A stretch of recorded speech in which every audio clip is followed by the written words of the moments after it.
Hey peeps, it's Andercon playing Kerbal Space Program. We're gonna go play with a little bit of space planes and stuff. A lot of this last week in my spare time when I wasn't streaming, which I hadn't really streamed much this week. I was playing around with some space planes and getting some designs and things together. So let's go take a look at a few of those, and then we're gonna go send one to the Mun. I did manage to get one that could get there finally. But we could actually use a little bit of a refueling mission first. So we're going to go look at some of these real quick. I got a pile of SSTOs. Some of these are experimental. Some of them are have been used and may be used in the future. Some of these I use to deliver goods to the OKS Twin Sploder station. I needed a lot of goods up there too, so we're not gonna launch all these, but we'll take a quick look. Quite a few of these are just gonna be the same, and you'll notice that. Like, here's a particular design I came up with, more or less. This is a slightly earlier version of it, but most of them look basically the same, like this. You got your cockpit, you got basically a huge tank full of whatever I happen to be hauling. Some fuel, your Rapier engines on the sides, 4 gigantic wings, some good control surfaces and stuff, and I got 4 of these divertless supersonic inlets. They're kind of tucked in down at the bottom and on the top. 4 of these ram air intakes, and there's a bunch of little details here and there. There's some invisible strut here and there. I got a little bit of a supporty thing here to keep the landing gear down so it's not dragging its nose on the ground.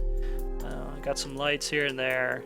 And this particular version didn't have, actually I do have.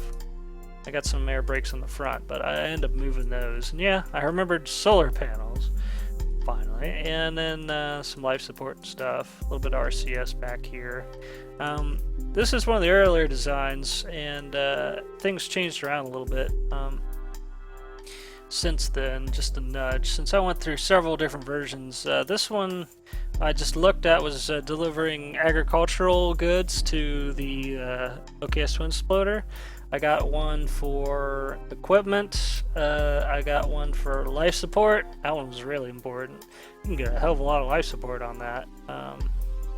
And then some of these are just me screwing around too. Here's the old SAT launcher. Here's a SSTO mini triangle. This one's actually pretty nice. This one I couldn't quite get to the Mun, unfortunately. I can get it to orbit, and if I had a station in orbit for refueling, I could then get it to the Mun and probably back, but it didn't have enough to do both.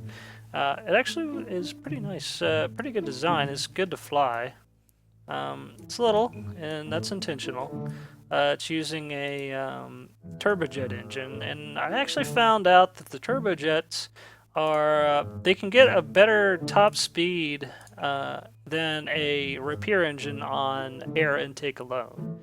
I was able to get I didn't have too much trouble getting this thing to 1,700 meters a second off of the turbojet, and I could only get a 1,500 meters a second off of the Rapier engine on the exact same plane. But I also needed to have these Rockomax, or at least some extra thrust besides just the turbojet. And that's just to get it into space and to fly it into space. And this is sort of cute and comical. Look at this. The KW Rocketry ST-25s. I mean, if you look at this, like, this may look familiar, but it's a little strange. You don't really remember seeing a part that size. Well, if I go over here to propulsion and click on this sucker, it's basically these, just shrunk a lot down to that size and stuck on the sides. It's cute. They worked. It worked just fine. But also, I was going to one of the versions of this. I think it's one of the other versions of this. I stuck a little engine on the bottom in case I wanted to try to land it on the Mun. Let's see here. I believe it's this one. this one should have the extra engine on the bottom in case I wanted to get to the Mun with it. I don't have to come in engine first and or fly it backwards to land it. Let's take a look. Let's see. Yeah, it's got a little engine on that. Just a wee little dinky Rockamax 48-7S. So it's pretty good like that. The only thing is, like, I would send this sucker up with some extra fuel and stuff, and like enough, like dock it with something to have enough fuel to get to the Mun with and back. But I actually have another idea, another plan. We're going to do something else. I actually have something a bit more hefty to take up there. But we first need to whip out a SSTO fuel delivery and refuel the one of the parts I'm taking to the Mun. It's actually sitting up in orbit right now without enough fuel in it. It's got some fuel in it, but I want to fill it up a lot more. So we're gonna go take this gigantic mofo and stick it in orbit and do stuff with that. So this is the latest version of the SSTO delivery series, and it's pretty big, very heavy since this one's got all the fuel in it. It's got a whole bunch of fuel tanks. Here's a smaller one, and with a decent sized middle one here, and another one of these conical shaped ones in the front. It's also got these 4 FLT 800s for general use. And what I haven't yet tested is the fuel lines here. I got them on correctly. It's just that I don't know if it's going to be a problem having them on like that or not, because last several times I flew this, I didn't have the fuel lines, so it was running off of the these 4 tanks alone. It could get to the Mun, no problem, and it even made it back because I used this ship to refuel the twin sploder once it was in orbit. It's just that I didn't make it there with enough fuel to give it any more than like 300 fuel. So of course that was with a slightly earlier version, and I didn't have this back tank on it, so it didn't have as much fuel in it. But I'm sure this thing will work out pretty good. So let's go ahead and launch this sucker. Let's see who we got going though. We got Jeb. Let's go ahead and take Andercon. Yeah, I was able to make and name my own Kerbal and give him what I consider, well, fairly accurate courage and stupidity. I know I'm not a genius completely, so I didn't make myself completely intelligent. And I'm only somewhat courageous, so I seem to be fairly accurate from my own personal standpoint. And before I go, let me double check all of my stuff. We got switch mode, top air brakes, and bottom air brakes. I think that's all I need on this. Yeah. Oh, I also got some. Let's see where they're at. Make sure I actually have them. All right, I've got this particular real stack chute in case something goes horribly wrong, and I can decouple this whole entire section here and deploy a parachute. And yeah, I've had to use that. There's plane debris here and there across the planet. I managed to save the Kerbal, but the plane didn't always make it due to inadequacy of flying.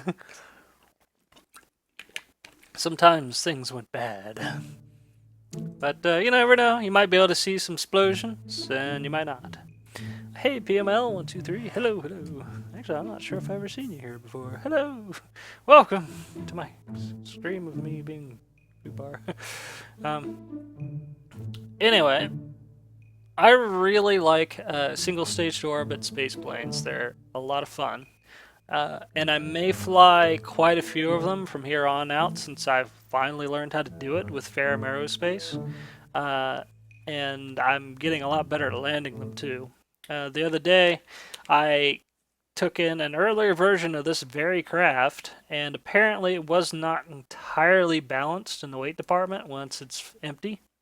So I had a little bit of trouble, and it was completely fine until I was coming into Kerbal's, like about to land at the runway. I was actually on the other side of these mountains back there. And it completely went into a spin, and it was terrible. I was like, no way I'm going to get out of this. And then, so I turned on one set of the air brakes, the top ones, I think, and pulled up as best I could, and managed to get it stable at 1,000 feet above the surface, and and then managed to glide it down and land it out in the field. But the problem really was my fuel distribution was not properly set up for being completely empty. It was one of the first times I'd actually flown this thing back and tried to land it. Because I just made this particular unit yesterday or the day before, probably a couple days ago. So anyway, this sucker is going to be ridiculously heavy, but it does fly pretty good in spite of its incredible bulk. I did a lot of testing and stuff. This particular version of it I have not flown, I don't think, but it should be okay. Let's go and check the weight. Right now we're at 45 tons. That's pretty hefty for me flying a single stage to orbit. Like, I've seen some really gigantic ones before. This is the biggest one I've ever made. I need to practice and get better at making giant SSTO space planes. I'll get there, hopefully. And especially when I unlock some more parts. There's quite a few parts related to just that that I'm not that far away from unlocking. And well, I could build some huge space planes. That's gonna be fun. B9's got some good stuff once we get that far. Anyway, if you're not too familiar with the space planes, the things you need to be familiar with is your air intake. If this thing ever goes down to like, I'm gonna say 0.4 with this many Rapier engines, you're likely gonna get stalls and your engines will stop, they'll burn out and stuff. And with 4 engines, it can be a problem. If you have one of them burn out, your ship will kind of like veer off to the side and stuff. It's a huge pain in the butt. But like this, well, with this many air intakes, I should be okay until I decide to hit a button over here, which is the one button on the keypad, and turn it into a regular old rocket, basically. I got that one button here also set up to close all the air intakes, and so that'll help a little bit when I try to leave the atmosphere. So right now I'm just going until I get high enough. Let me actually pull up a little bit more. And I'm just waiting until I'm around 20,000 feet, basically. I may pull down a little bit before I get that far. Like, this thing's decently stable enough. Earlier when I was flying one of these, I set this thing up like this. I went and used the bathroom. Came back, still had to sit here and not touch a thing for a while. Just the nature of a space plane, but these are pretty good. Yeah, sorry, I used to have Twitch. Well, I still have the Twitch, but I don't use it much anymore. Twitch was giving me a lot of trouble, and I thought I'd try Hitbox. So far, it's been pretty good. And just leave a comment. Yeah, too bad today's Sunday. Not a whole lot of people seem to be around right now. But, like, on my Sundays, I'm usually bored out of my freaking mind, because the internet just goes to shit, there's nobody around, and there's nothing to do, hardly. Like, at least where I live, there's not really anything to do besides go out to eat. And we already do that too much as it is. I mean, if you go out to eat too much, you don't have any money to do anything else, and the food's expensive where I tend to eat. Like, for 2 people, we usually drop 20 plus bucks, like 25, 30 bucks. around here, but we get good food. I mean, there's the other day my wife and my dad and I went to a place called Tampico. It was a Mexican food. It was really good. I'm actually far east enough that there aren't really a whole lot of Mexican food type places. It's not that popular over here, but if you go out west, it's all over the place. And Rob, he says there isn't any any Mexican food at all up in Canada where he's at, but he's like on the east coast of Canada, so he's about as far away and still being on the continent as you can get almost. Alright, right now I currently got a little bit of a trouble to where I'm actually starting to go down, and I still need to pick up a bunch of speed, so I need to pull up a little bit more if I can. Like I said, I hadn't tested this version to see how it works, so I might have some trouble. Alright, so it's burning up a little fuel there. Alright, it's not really burning much up out off the front, which is okay. It's not burning any here either. So you'd think my butt end is actually getting lighter, so I'd be able to pull up. Probably be able to pull up less. Probably. Well, the way I got this set up, if I really got to pull up, I can always hit 2, and it would turn on my air brakes. And I can really pull up if I really need to, you know. I can pull straight up if I had to, but that'd probably not be a good idea. So right now I'm just trying to keep this thing together and at least level, but preferably going upwards until I hit 1,500 meters a second, and then I'll switch modes and we'll go flying out of the atmosphere at some ridiculous speed and catch fire along the way.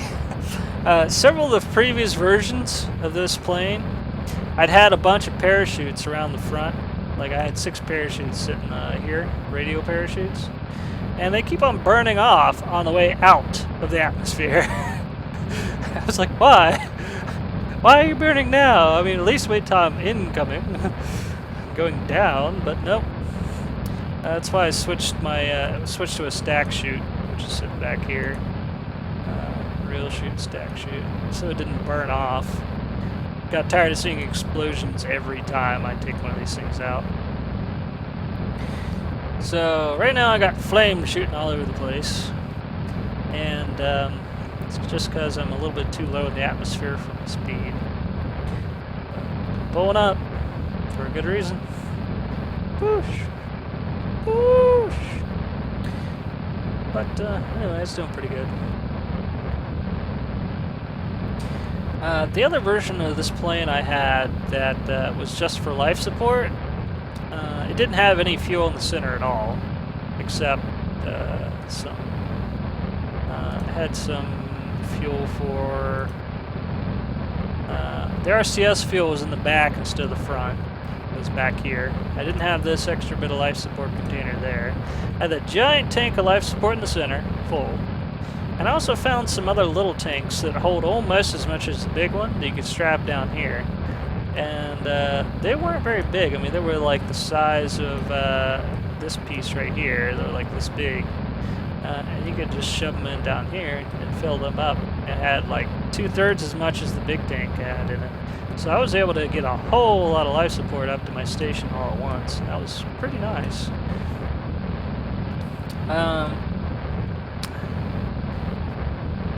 This plane has what they call a ceiling, a service ceiling, I think is what they call it. Light ceiling, something like that. Around 30,000 meters, at least that's about the highest it'll reliably go on air intake, regular jet engine kind of stuff, air breathing engines. I can get it to probably work a little bit at a lower speed at around 32,000 feet, but once you hit 30,000 you're going to be choking for air, and we're already getting close. It's at 0.08 now. So, and dropping. Slowly. 7.6. Whoa, going down. Alright, I'm gonna cut the throttle just a nudge. Alright, we're at 28. And we're almost at 1,500 meters a second. If I wanted to, I could, you know, slowly make it go faster than that before I continue on, but man, what is this engine cool? And that one's hotter. Oh. That plane's like tilting a little, wobbling a nudge. We're almost out of air. 0.02. Just need another 20 meters a second. Probably pull more out of that, but it's difficult once you start turning involuntarily. And then I don't have much choice but to switch modes at that point. Things get really bad really quick if it starts moving on its own. It'll probably do that if I keep going. I'm just going to push this version a little bit further and see how much further it'll go on air breathing engines and stuff. It may do pretty good. I might be able to get this thing up to... no, I'm not. I'm actually going down. Okay, I'm switching modes now. I just noticed I was going down instead of up. Alright, so this should put our speed at significantly better increase here. We're already at 1,600. It's pretty good. The one problem with this design, and it's only minor, the bottom engines here, they get hot quicker than the top ones. You'll notice here. So I just got to be a little careful not to overheat them too hard. If I do that, they should be good. What's our altitude? Alright, I need to go up. Pull up! Pull up! I'm looking for a surface speed here of about 2,100 or so, maybe less. I really need to look at the map to find out exactly what I'm after, but I need to pull up. I'm pulling. Not doing much good yet. Alright, I'm slowly going up. Oh, there's one of my previous wrecks. Probably from a long time ago. Down there. Alright, looking at the map. Okay, need to pull up way more. Pull up, pull up! It's doing okay. I'm trying to get that thing above 70. And as soon as I can, preferably. It's no big deal if it doesn't do it till it's on the other side of the planet, but it's almost at 70. There we go. And it needs a little extra in case I slow down or something due to air resistance. Alright, there we go. We're going over to this. Let me set this as target. This is a science and fuel pod. It's a little thing I launched up with the same kind of the same staging as I did the first section of the OKS Twin Sploder. And it's just a science module and a fuel, an inflatable fuel tank, basically. And because the fuel tank is inflatable, it didn't have much in it, or actually had 0 in it until I inflated it, and I couldn't inflate it until I got into space anyway, so it's like a third full at most, maybe a quarter full. I don't know. And this will help get a little extra fuel into it. I don't think it's going to be full after this, but no, it's definitely not going to be full. But it'll have more than it's got now, like maybe double what it currently has, maybe. I'm going to go ahead and try to match the... No, I'm not going to match the orbit yet. I got to catch up to the station, which means I need to be under it. This thing is at around 100 altitude, 100 kilometers, and we just need to get out of the atmosphere before we do much else. Let's see. Guess there ain't much to do but fast forward. And that's that. So anyway, with the mode switched, it did indeed close all my air intakes, which helps. Makes it so I don't slow down. Let me just double check. Yep, it appears to close them all. I wonder if I got any lights on this. Yeah, I got a little bit of lights. Oh yeah, I got some lights on the front. Okay, that closed. I also got docking ports on the front and the back of this thing. It's for a reason. It's in case I wanted to hook something up to it and drag it to like the Mun or something. I could basically use it as a space taxi if I wanted to. And we're gonna be needing that kind of thing too. So it may just end up getting used as a space taxi at some point. This particular version has what? How much life support you got? Just has me on it. It has 171 days life support. That's pretty good. Pretty good. That's a good bit. Alright, finally in orbit. I'm just going to fast forward until I get over here. Where is this station? Over here? Yeah. Alright. There we go. Push. I gotta circularize the orbit still. Won't take much to do that. I don't remember exactly how much I needed for that, but I think it's only 1,000 or 2,250 meters a second or something. Let's take a look.